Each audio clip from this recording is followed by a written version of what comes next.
Você é daquelas pessoas, ou já passou pela sua cabeça, tipo, pô, mas que eu não consegui fazer até agora, pô. Se você tem 30, 40, 50 anos, de certa forma ela já falou aqui, mas vamos só amadurecer esse conceito. Você é daquela pessoa que fala, pô, não consegui até agora, vou conseguir. Não, dane-se, agora não vou conseguir mais. O que você tem a dizer para essa pessoa?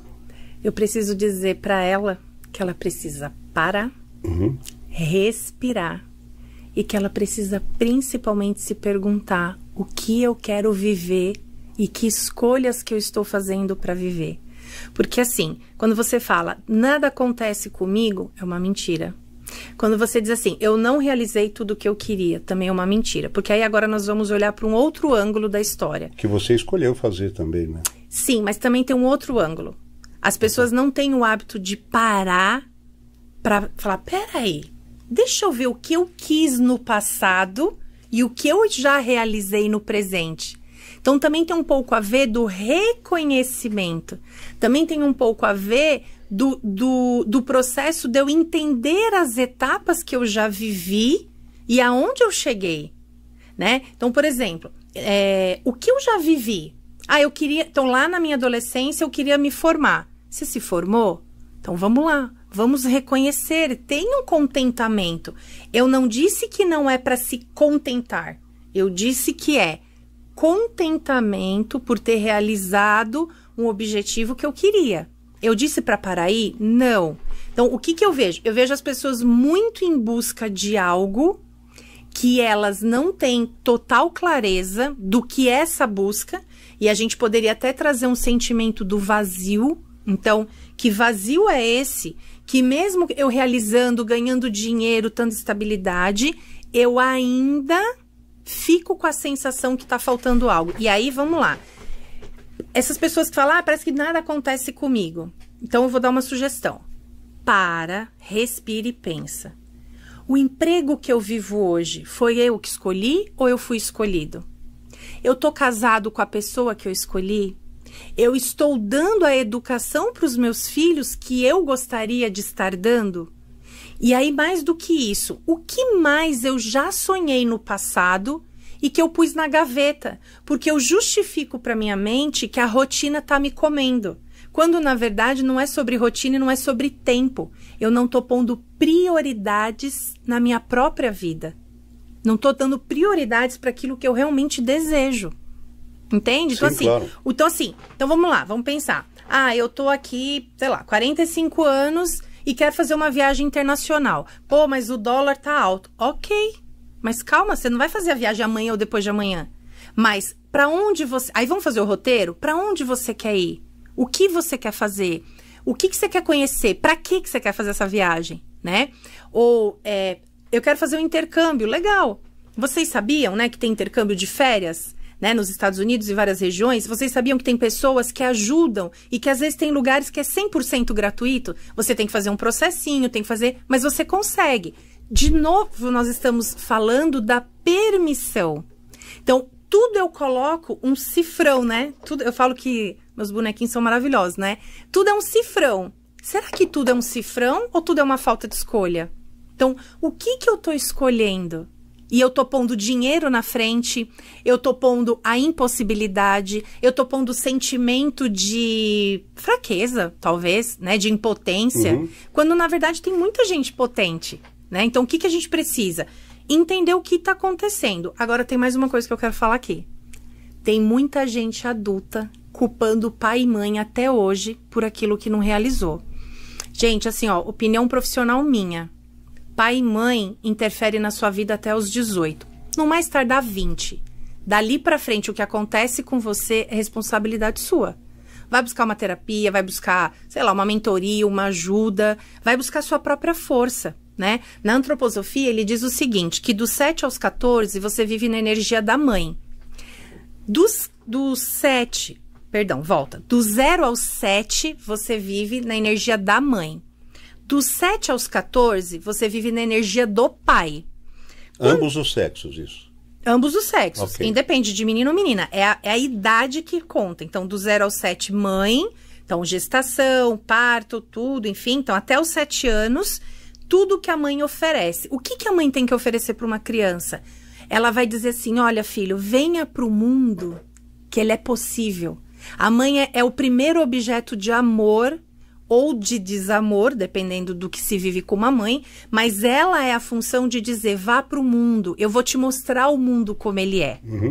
Quando completa 7, vai entrar para a energia do pai. O pai é aquele que vai dar aquela força, vai dar aquele desenvolvimento, vai lá, você consegue, você tenta, vai começar a mostrar mais o social, né? É momento de, vai levar para fora, vai fazer isso, vai ficar atento.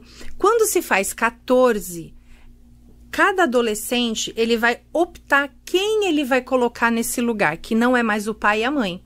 Pode ser um professor, pode ser um tio, pode ser um primo, pode ser um pai, pode ser uma mãe, pode ser um desconhecido. Então, ele vai nomear alguém da sociedade que não é mais do grupo familiar para escolher a referência dele.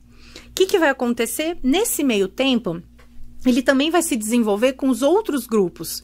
Então, vai ter gente que ele vai se identificar, vai ter gente que não. Ele vai começar a buscar quem é a tribo dele. Lá, dos 14 aos 21, o que vai prevalecer é a sociedade. Quem ele está escolhendo para se relacionar, como que ele está caminhando, ok. Dos 21 até os 28, ele vai fazer a busca da independência. Então, ou ele já está se formando na faculdade, é a questão do emprego, é a questão do dinheiro, às vezes já está formando família. Na antroposofia, ele diz assim, que ali nos 28 aos 30 anos, você vai sair literalmente 100% da família. O que é isso? Você vai assumir toda a sua potência para que você faça as escolhas por você. Nos 35 é o outro marco, porque ele entende assim, que você já está chegando na metade da vida. Por isso que é muito comum a angústia de 35 a 40, quando vem com essa fala, nossa, mas parece, cadê o manual? Não continuaram o manual? Não, agora você se vira. Por quê? Porque nessa idade, você vai começar a sair do ter para o ser. E aí, nessa idade, de 42 a 49, é a estrutura emocional, o reconhecimento, o que eu já vivi, o que eu não vivi ainda. Aí você vai fazer um balanço da sua vida. E você vai sair desse lugar de ter para o ser. Quando a gente chega no 49, muitas mudanças acontecem, porque a ideia é que o seu ser e o ter já estejam em sintonia. E aí você traz perguntas muito importantes, porque o que a gente vê na sociedade? Que a grande maioria das pessoas ainda não chegaram nesse lugar. E aí, depois disso, é que vai desenrolando, né, a fase da velhice, dos processos, o que eu vou viver. Então, e aí vai continuando o setênio. Então, a ideia é o que se vive em cada fase da vida, reconhecer, agradecer. Olha, eu tô vivendo isso aqui, mas eu escolhi isso aqui antes. Eu tô vivendo... E aí, assim, não, eu não tô... Ó, Melissa, eu não tô vivendo o que eu tô escolhendo. Então, você vai parar, respirar e vai pensar. O que fez eu chegar neste lugar que não é a minha escolha? O que aconteceu? O acaso? Eu não parei para pensar?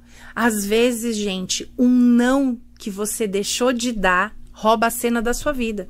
Ou sim, né? Ou sim, mal pensado, né? Também. Então, assim, às vezes rouba a cena. Então, assim, resumindo, tá sempre no eu. Então, por que é no eu? Porque a partir do momento que eu me estabeleço, eu aprendo a me relacionar comigo. Como que eu faço isso? Tem várias formas de fazer isso. Vou falar algumas dicas aqui. Eu sou formada em psicologia, né? Bem novinha, então eu tenho quase 23, 24 anos de formação. Eu tenho um livro, eu tenho um caderno de desabafo. Eu tenho um caderno de percepção e eu tenho um caderno para me relacionar com o meu dinheiro. Vou explicar. Isso tudo é terapêutico, vocês podem fazer à vontade. Meu caderno de desabafo é aquele assim, meu Deus, eu não tô entendendo, eu tô angustiada, o que eu vou fazer? Eu abro meu caderno e começo a escrever. Hoje eu acordei assim, tá passando isso na minha cabeça, aí eu vou escrevendo, até que eu entendi. Aí você entende que às vezes você tá angustiada por causa do outro, de uma coisa que aconteceu, isso é uma coisa. Meu caderno de percepções é outra coisa. Caramba, olha o que eu percebi. Meu Deus, eu realmente preciso ter essa ação na minha vida. Eu percebi que toda vez que eu fico doente, a mesma pessoa aparece na minha vida. Por que essa pessoa está aparecendo na minha vida? Será que eu tenho uma história antes? Será que é uma... Sabe assim? Então, assim, eu começo a notar as percepções. Que percepções? O que está repetindo na minha vida toda hora? Quem são as pessoas que repetem na minha vida? E em que momento que elas vêm na minha vida? Porque às vezes, gente, doença. Vamos lá. Eu tô sempre doente. Tá. Então, eu vou perguntar. Quando você adoece, quem está próximo de você no momento da doença? E quem salva você da doença? Quem vai visitar você no hospital, se for hospital ou em casa? Quem te socorre? Quem compra remédio? Porque às vezes o padrão de comportamento do outro alimenta você a adoecer para ele ter uma função na sua vida. E às vezes a gente não percebe.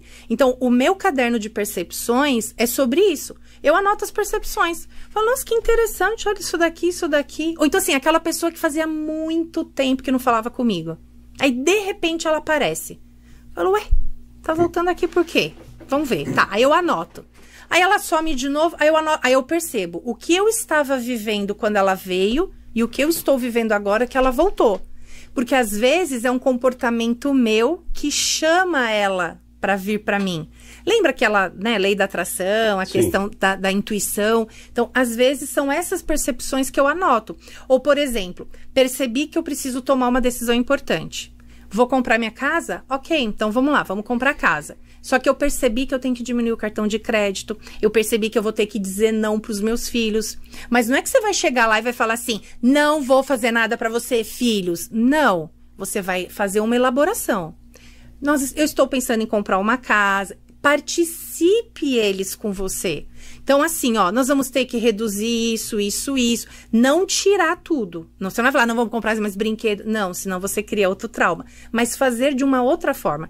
Ó, então, nós vamos ter que reduzir. Talvez assim, faz aniversário em buffet. Esse ano, vamos fazer aniversário mais em casa, um bolinho. Sabe assim, alguma coisa, porque lembra o sonho grande. Porque você ensina a criança também a lidar com dinheiro nessas construções, tá?